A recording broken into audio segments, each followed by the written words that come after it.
Here we are. It's Green Day, first period. We just did the pledge. Okay.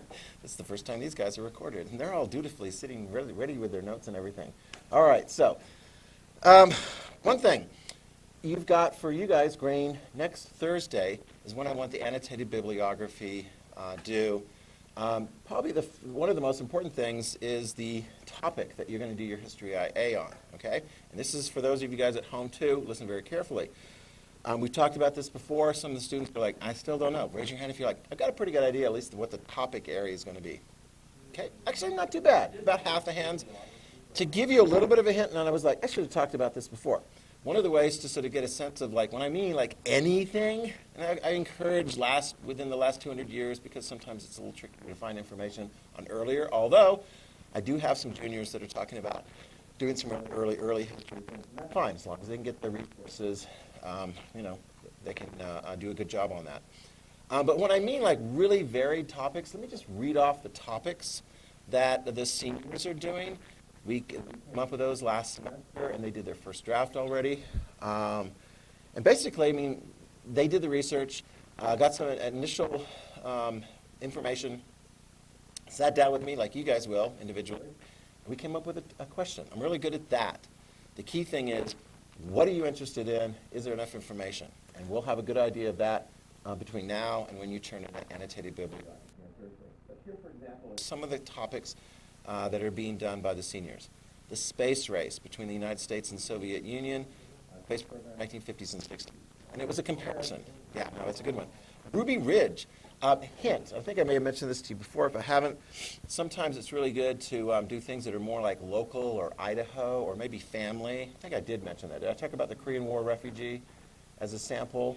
Yeah, okay, so one student last year was able to tap as a source in his paper, one of his sources, his grandma, who was a Korean War refugee who came to this country. Ruby Ridge was a really interesting confrontation in northern Idaho in 1982 between the FBI and some state militia that got ugly, and a dog was dead, and a couple of people were dead, and there were criminal trials. Yeah, I mean, it occurred like really remote area, really interesting stuff. Yeah, and one of the main attorneys who was defending one of the militia guys was on opposite side of a case with me when I was like a deputy prosecutor, like little, junior prosecutor, yeah, I mean, so actually that student, I'm like, talk to David Niven and see if you can be a good source. And he guy's really cool, and he actually did an interview with her to do that. Sage is doing that one, so that's really cool. Gandhi, somebody chose Gandhi as a topic, different angle. Was he a good husband and father? I mean, he's like the leader of the independence movement for India, but looking at him from a different angle, that sort of more personal side. German nuclear weapons program, the 1930s and 40s. Glad that didn't reach fruition. Anyway, so how far did they get? Music, a comparison between Jimi Hendrix and B.B. King, right? So I told you, I mean, you don't have to do war and so forth, but you can see as I go through here, quite a few of these topics do relate to things that we're covering in class as we go forward. 9/11, okay, and about the aftermath of 9/11, and that was more than 10 years ago. Anne Frank and other Holocaust learning sources, doing a comparison of that. American Revolution and whether or not it's revolutionary. So that's a little bit of an older one. Anglo-Boer War compared to the American Revolution. Melody's doing that one. She's got from South Africa, yeah? And so a nice little topic there. 2008 presidential election. And the selection of Sarah Palin as vice president and the impact on the election of that. Sophie Scholl, actually one of my exchange students, because when we have exchange students taking the history class, the 11th grade history, they do the paper. I mean, that's part of their experience. So one of the exchange students had that one. Again, the serial killers. It seems to be a favorite topic, and yes, it is. Again, with seniors. We had a couple of those last year, and this time it's a comparison between John Wayne Gacy and Jeffrey Dahmer. Yeah, here's the question. In the case of which notorious serial killer, John Wayne Gacy or Jeffrey Dahmer, were there more early warning signs that could have alerted law enforcement? So they're diving in there, getting into the thing and so forth, and then handling the question. And basically it's like, I help you guys come up with a question that helps to sort the information into 2 stacks or maybe 3 stacks. And then you ultimately come up with a conclusion that says, well, this stack's a little bit bigger than this stack. As long as the stacks are sort of roughly equal, if we need to change the question to make the stacks roughly equal, we'll do that. it's a really, really time-true, workable method. Yeah. I'm doing my topic on specific samurai from like the 1580s. Do you think that's too far? I don't know. You find out if you can get some really good resources on it. If you just get one good resource, it's probably not enough. And that happens sometimes, like when you find some really cool person that's got an article about him in Wikipedia, and then you're like, are there any other sources? Like, no, it looks like that's it. That way, maybe you have to kind of pull back and maybe pull some other things in so that you can still go with the thing that you're initially interested in, but get more in there so that you've got enough resources to do research on. Okay? One on Japanese aircraft during World War II. Really interesting one. Yeah, a comparison of two different types of aircraft, which was more effective in the fighting. Holocaust surviving in the concentration camps. That's a really intense one. Dodge cars, right? I love this. Like when we do Dodge cars, I'm like, let's see what can we come up with. Here's the question we came up with. Did the lineup of Dodge automobiles significantly change from 1960 to 1980 due to the 1973 oil crisis and the Clean Air Act? So we look at some historical sort of governmental, things and the impact on automotive selections. Military tactics, Mao versus Che Guevara. That's an interesting one. A lot of really interesting ones. Vietnam War experience for those who were servicemen. World War II in the Pacific, Midway, Iwo Jima, which was a comparison of battles. Nazi war criminals, justice, was it accomplished? Allied female spies. Last year we had a really good one on French women involved in World War II. Okay. Chernobyl and the environmental impact of the nuclear plant disaster in the Ukraine and the Soviet Union, 1986. Nazi medical experiments. That's an interesting thing. Was there value in Nazi medical experiments conducted on concentration camp prisoners during World War II? Woo! Yeah. I mean, you're like, no value whatsoever. And yet, some of the stuff they gathered did help scientists understand the impact of cold water on humans. No, I know. I mean, it's completely unethical. But, I mean, historic. It's like in this country. We had a student last year do one on the Tuskegee experiments. Tuskegee in this country. African-American men were purposely inflicted with syphilis to see the impact. Oh, my gosh, yeah. Talk about, like, lack of ethics in medical experimentation and so forth. Oh, I thought the United States was all perfect. We have some things that, yeah, we've been trying to learn on that. And, yeah, looking at Okinawa, people of Okinawa demonstrated greater resistance to the military involvement of which country, Japan or United States? That's another interesting one. So it's really good ones. Questions about that? Okay? So and if you have any questions and so forth, shoot me a quick email and so forth if you're like, could this work possibly? Probably what I'll say is what I say to Aiden. Is there enough research on it? Because if there is, we can figure something out, I've alerted you to stay away from certain things, but if you can find that it works and you're really interested, say go for it, okay? And in the back of your mind, like next semester when you're thinking of doing your extended essay, if you end up gravitating toward a history topic, which is fine, I'll help you with that whether or not I'm your mentor, at least coming up with a question, because that's one of the most important parts, is coming up with the question, okay? Questions on any of that? All right, I'm going to hand back your quiz. You keep the score sheet. I'll get the top part. Okay. This is in there. We'll be adding, probably over the weekend,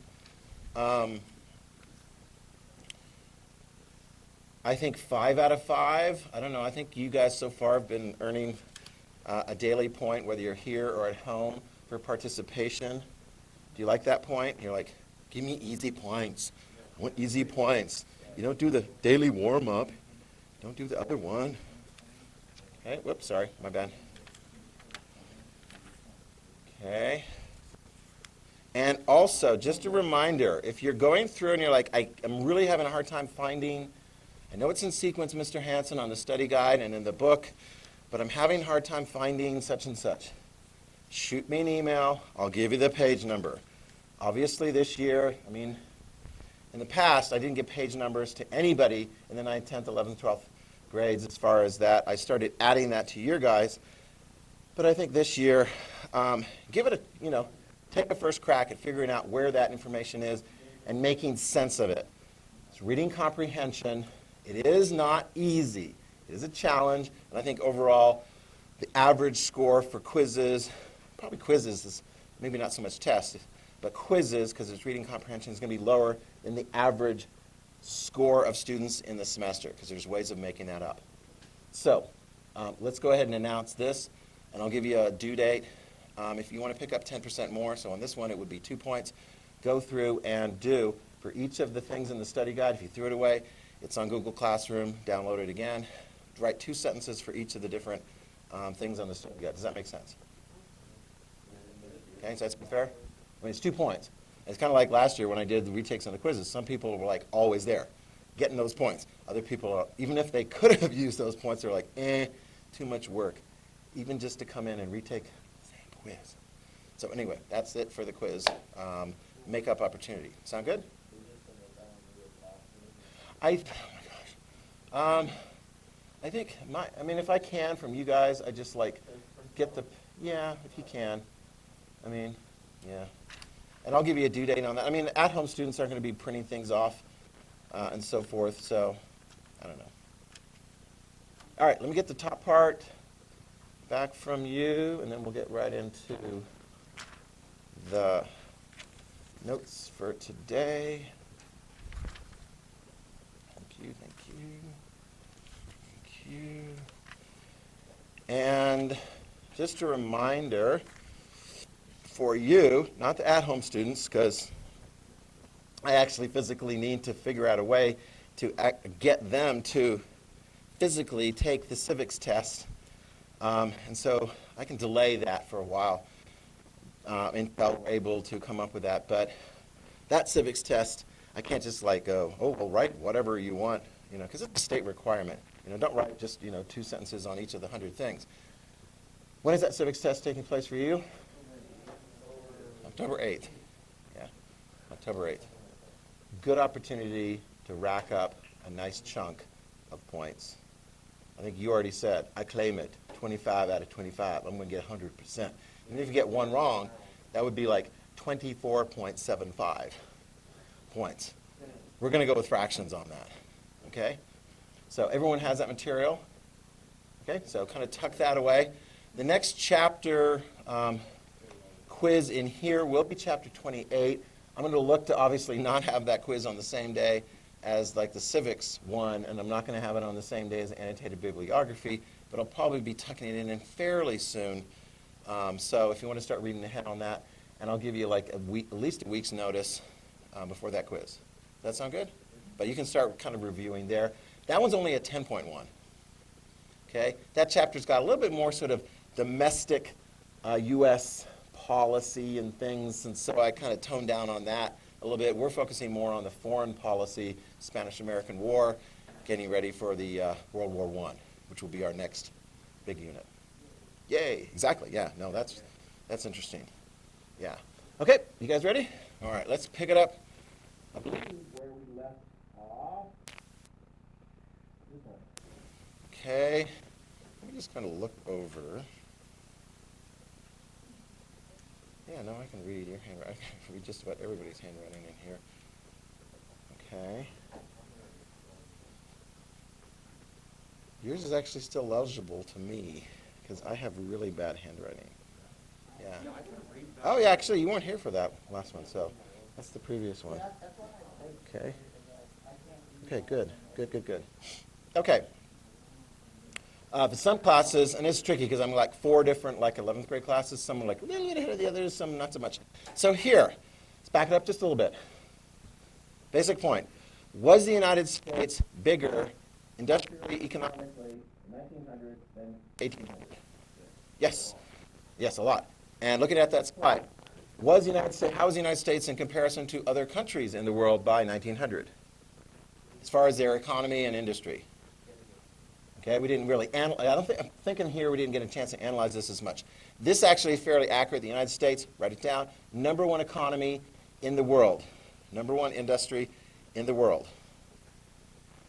The United States has a lot of opportunities due to its size, due to its resources, due to its population, due to the fact that there's really nobody else in North America that is causing problems for the goals of the United States of America to expand, to occupy a big chunk of the continent of North America. And because of various different things coming in place and support from the government, we have industry developing. Which part would you say, Garen, which part would you say in the country had the most industry, the most factories, large cities supporting those factories? Okay, Eastern. I would say Eastern compared to Western. And Western eventually is going to have a lot over time, but it's just population between the North and the South. North, yeah. And in fact, this is interesting. 1890, if you were to rewind this to like 1850 or 1860, you'd have less railroads in the South. You do have a little bit more. But yeah, high concentrations of industry in the upper Midwest and in the Northeast. Yeah. So, well, I mean, there's mountains. We do have it. I think one of the classes somebody was saying, like, that's kind of going like I-84. There's a reason. That's the Snake River, like, valley. It's kind of hard to, like, pack those railroads through the mountains. But you can see, actually, by this time, you have kind of like 1, 2, 3, 4, 5 different transcontinental links, which is pretty significant. The first one was through the northern part of Utah, and then I guess across down Nevada and into California. So, key thing. The United States is competitive now with other countries in the world. United Kingdom, make a note of these other major countries as we move forward, just to kind of get a sense of kind of where they are and like, are they a big threat? Do they have economic power and industry power so that can support like a modern military, right? The United Kingdom was the first great industrial power, and it took them a while, but as the first one, they kind of laid the template, and other ones will follow, including the United States. Notice this. Other countries, as they want to become industrialized, tend to be able to do it a little bit quicker because they're following the lessons of the previous ones. You understand that? So in Japan, and actually I don't like this chart because Japan, it almost looks like, I don't think that's accurate. Japan actually did have industrial development in the last 50 years, leading up to 1900. And that helped them to get ready for and ultimately succeed in the war against Russia. Okay? So, Britain, number one in the world, say 1850. But by 1900, the United States has surpassed it. Make a note. This is important. By 1900, in Europe, Germany has surpassed it. Doesn't look like it here, but Germany does have a little bit bigger industrial economic capacity than Britain. That will be significant as we move forward toward World War I. Because Britain and Germany are going to be ultimately rivals. Okay? France is important as well, okay? And they're going to be rivals with Germany. We'll get into the details of how Germany came into becoming, instead of just a whole hodgepodge group of German states and so forth, into one big German nation, which is going to be very significant as we go into the 20th century. And actually, if you look to Europe today, what is the most significant European country in and of itself?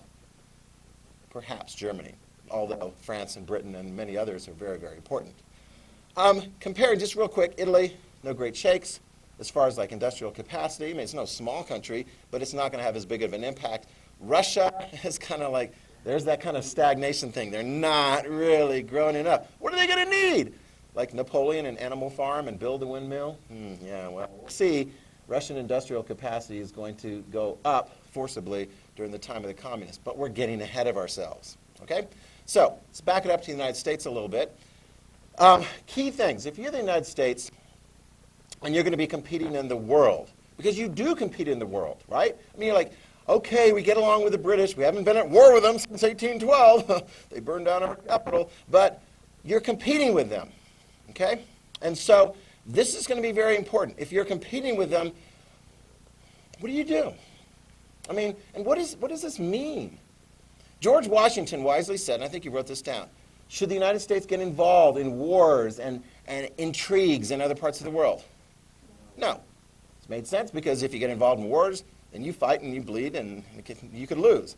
And in the early stages of the United States, we lose. Okay, we had a tie in 1812. Okay? Our capital was burned down. I mean, hello. So here's the deal. Shh. And as we saw last time, as you go through the 1800s, you get kind of this, confidence, which comes from becoming a more industrial economic power. Beat Mexico handily in the 1840s. Okay? But we didn't really fight any other country until the end of the 1800s, and that's going to be Spain. We'll get into that as part of this unit.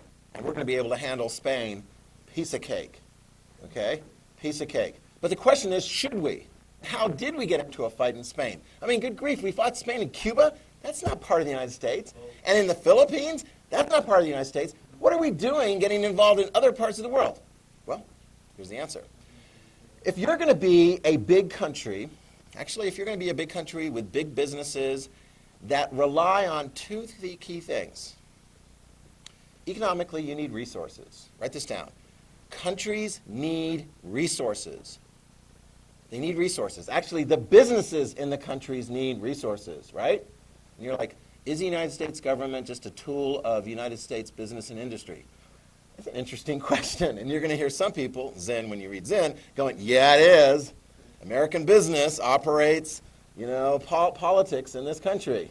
You're going to have President, famously said, Calvin Coolidge, number 30, the business of America is business, okay? I mean, it makes sense, right? I mean, it's a big, important economic kind of thing. But sometimes people are like, is American business, economic interest, dragging us into warfare in other parts of the world? I mean, as you look at this carefully, like, why, historically, say in the last 50, 60, 70 years, has the United States been very interested and involved in fights in the Middle East? Oil is part of the answer. Although, here's some good news. In the 70s, we relied a lot more on our oil supplies from the Middle East. Do we produce enough oil in our own country to meet the needs of the American consumers? We actually do. Yeah, I mean, it's good. But, I mean, it's like, here's a quick comparison. Ready? Japan. Japan. Japan, are they warlike now? Are they looking kind of warlike? Let me see. If you're going to be a modern warlike country, you need petrol, gasoline, refined from oil. Does Japan have oil resources in its own territory? No, they don't. They rely on buying it elsewhere. Guess, not so much. No, I mean, they actually import lots of oil throughout the early 1900s. And then eventually you're going to get some countries, including the United States, saying, we don't like what you're doing with that oil, using it to fuel your machines to attack China. So the United States does like maybe your older sibling did to you, or maybe you did to your younger sibling. Take the garden hose and put a kink in it, right? And then they're like looking at it like, why isn't water coming out? And that's when you undo the kink, and water comes up in their face. But I mean, like the United States actually participating in cutting off oil to Japan, like in the early 1940s. I'm like, what's Japan going to do to that? Because like Japan's like, that's like you're going to war. And the United States like, no, we're just cutting off your oil. I'm like, what is Japan going to do in response to the United States cutting off oil supplies to Japan? They're going to attack us at Pearl Harbor. Because they're like, man, we're going to hit the United States so hard, they're going to stop that. Didn't quite work out that way. Right? America's like, yeah, we're mad now. Okay, boom, boom, boom. So you see where resources are important. Resources are critically important. Britain. Their number one industry going forward was textiles. They make cotton textiles. How much cotton do they grow in Britain? You guys ever been to Britain? It's wet. I mean, it's like wet. It's cool. You grow cotton in places like the deep south in the United States or India. So where do they get their cotton? They imported it. Write this down. United States manufacturers, on some of these things, they need to import resources from other parts of the world. Okay? So, then comes the question. Can you import resources from other parts of the world? Well, it depends on who controls other parts of the world. That's the whole imperialism thing. European powers looked at Africa and said, wow, look at all those wonderful resources, and they took over Africa. In the latter part of the 1800s, I think almost without exception, I think maybe there was one or two places that were left over. The Europeans were like, we can do this, and we're going to. Actually, yeah. And in some of those areas, I mean, they settled, there were a lot of whites that settled, like in South Africa and so forth, but a lot of the areas, there weren't a lot of whites settled there, but the Europeans were in charge. So understand this. If Britain or France controls some colonial area, can the United States companies just buy resources from that area? Interesting question. Not necessarily. Okay? That is one of the benefits of having an empire. You control those areas. And you can say, no, you're not going to sell to anybody but the home country, or maybe higher prices. Got that? All right, so that's a benefit to having an empire. You have to run the empire, and sometimes the people in the empire are like, we hate you. And so they're rebelling and so forth. All right, that's one component. The other is the flip side. After you have the manufacturing of the resources into finished goods, you got to sell them. Well, who are you going to sell them to? Just your homies? Just the people in your own country? Is that going to do it for you? No. What are you going to sell it? Other countries. You do want to sell to other countries. Are those other countries going to let you sell it to them? Maybe. Are the other countries going to let you sell it to their colonies? Markets. Write it down. Markets. Access to markets is a very important thing, and American businesses are concerned about access to markets, access to the consumers. Because the British and the French and so forth, if they allow access to their markets, their country, their colonies, they might add a tariff. All right? So who's in a better position to compete selling things to like a British colony? A British company or an American company? The British company is going to. Do you understand that? Okay? Think about this. Then, and still now, the largest population in the world, the largest the market of consumers was what country? China. Let me jump to this one. China. China. Back then, did China have much control over anything in China? No, they were weak. They were getting beaten up left and right by outside countries, right? We saw the Russo-Japanese War was a fight between Russia and Japan over parts of China, Manchuria, and parts that used to be controlled by Korea. So here we've got like this fight, and the Americans are going to jump in here. In fact, take a look at this. Do you see this? It's like China's dead. China is the dragon in this picture. Sorry, I gave you that one. Anybody want to try and give it a shot? Identify? Go for it. Russia is the bear. You can write that down. So when you see cartoons, because those are very prevalent in like historical renditions, I like putting cartoons and so forth up there. Russia is the bear, okay? So the Russia's the bear, like we want this part of China and so forth. Anybody? You got any other ones? It's kind of hard to read. So there's America, yeah, the American eagle, bald eagle. Okay, so we're going to get involved in the fight to get access to the Chinese markets. The lion, who's the lion? It's Britain. Yeah, very good. Britain is the lion. Japan is kind of a hard one to see. I can read it right here. It's like a. Yeah, I guess so. Yeah. Yeah. Here's an interesting one. What's the chicken? It's a male chicken. It's a rooster. But there's one country that is represented by a chicken. You're like, I wouldn't choose to be represented by a chicken, but nevertheless, it's not Australia. Australia is controlled by Britain at the time. Anybody know? It's France. Yeah, it's France. And we got a two-headed eagle for Austria. And there is the German. We got an eagle for Germany and so forth. So, yeah. And I think that is Japan, I think. Anyway, yeah. What? Can you see those all right? I think we've got most of them. So those are among the countries. Actually, Portugal and the Netherlands and so forth are also in the mix. In China. Why are they after China? Big market. They want to sell stuff to China. They want to have access to China. Who has control over access to China today? China does. China has risen back to a position of strength. And that line of ascendancy, they're like, we want to keep going forward. Yeah, and they're like, hey, if we get more information about the American consumers, because Chinese products get sold to the American consumers, how can they get lots of really good information about American consumers embedded in favorite-like applications like TikTok, which Trump cut off today, apparently. Yeah, he did. Sunday, oh, okay, so. What? You're joking? Okay, good. All right, that's good. Okay. All right, so we got that market idea and the resources and so forth. So put this down.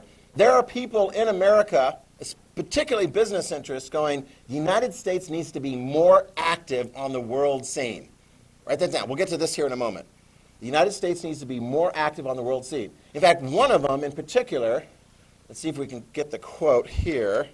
Look at my notes. It's all in my head, but yeah.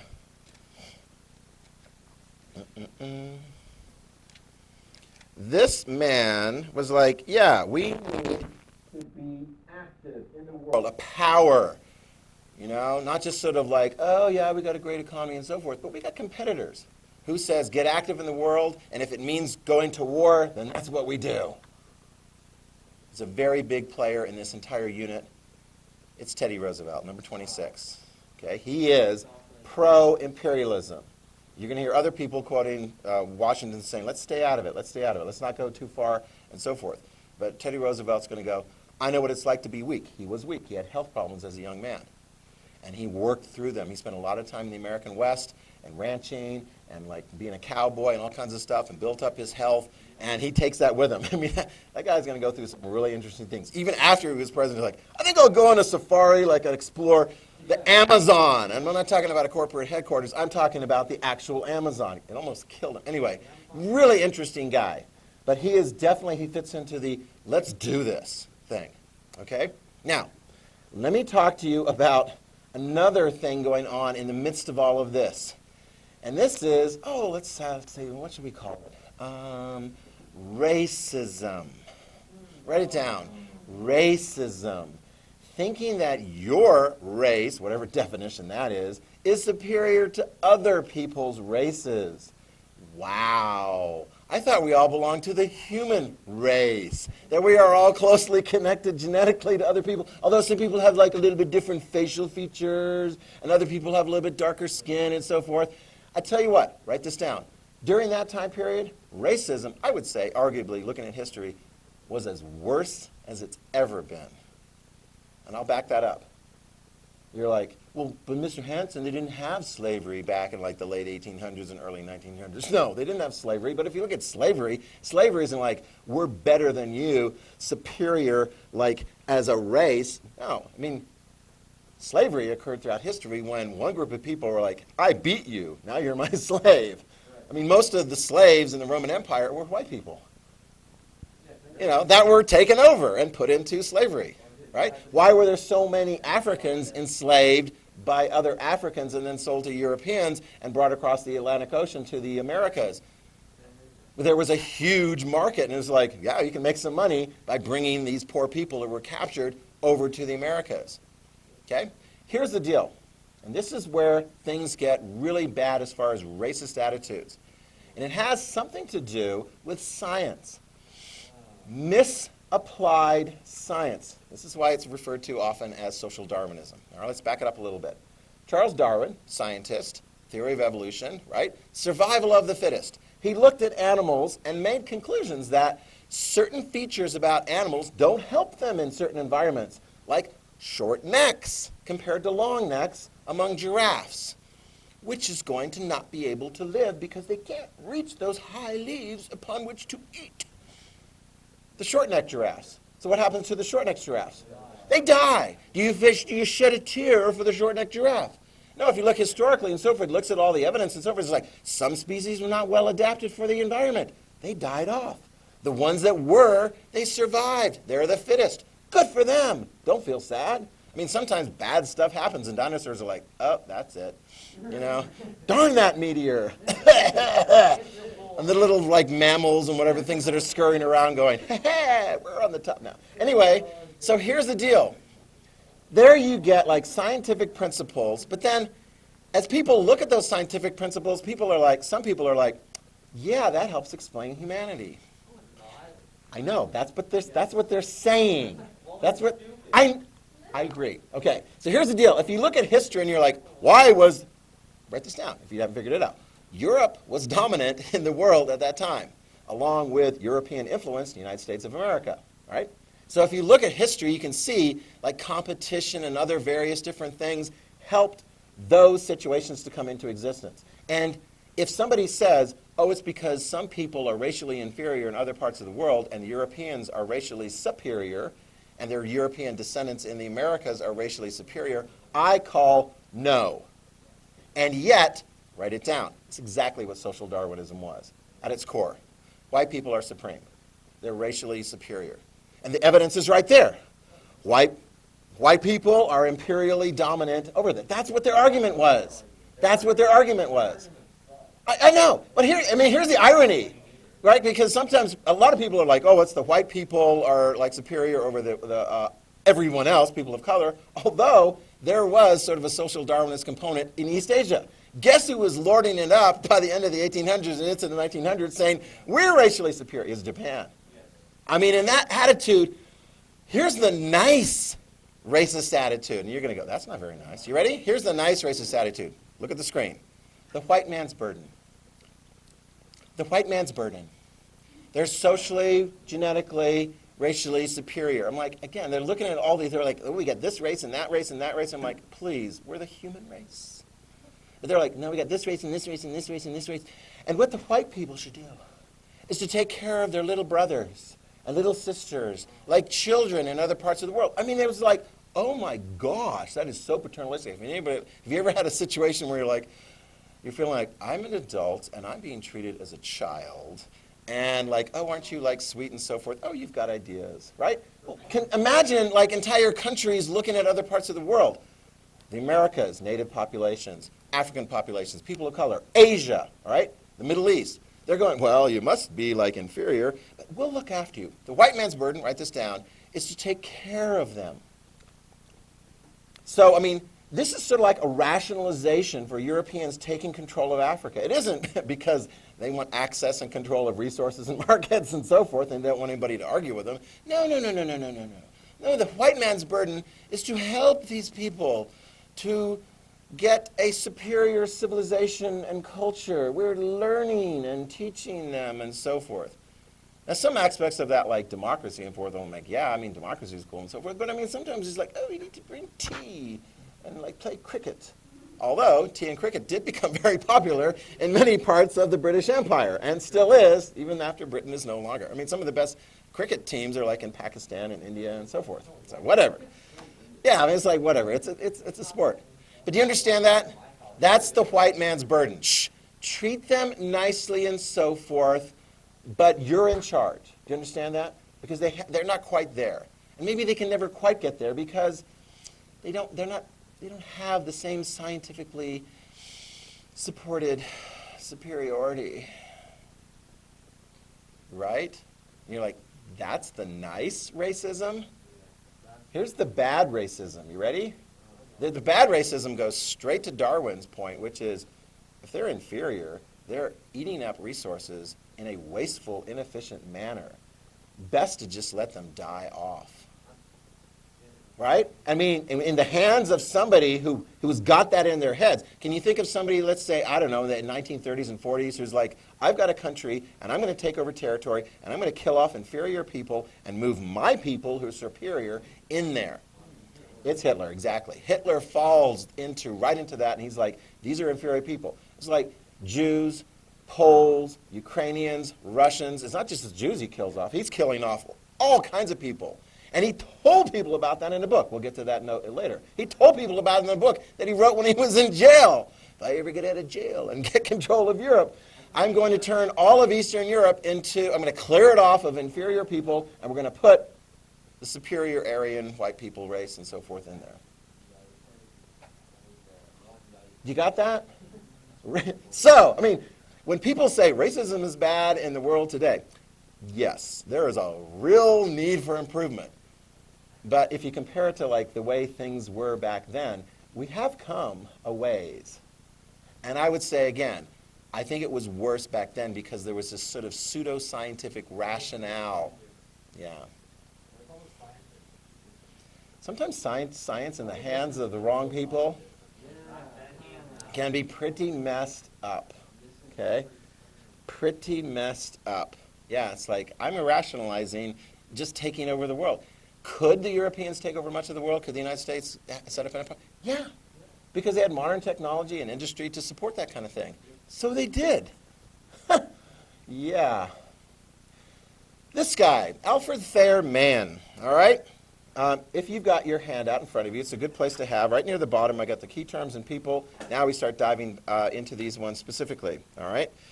So Alfred Thayer Mann was a captain, and he had a book that he wrote, The Influence of Sea Power Upon History, 1660 to 1783. Lovely.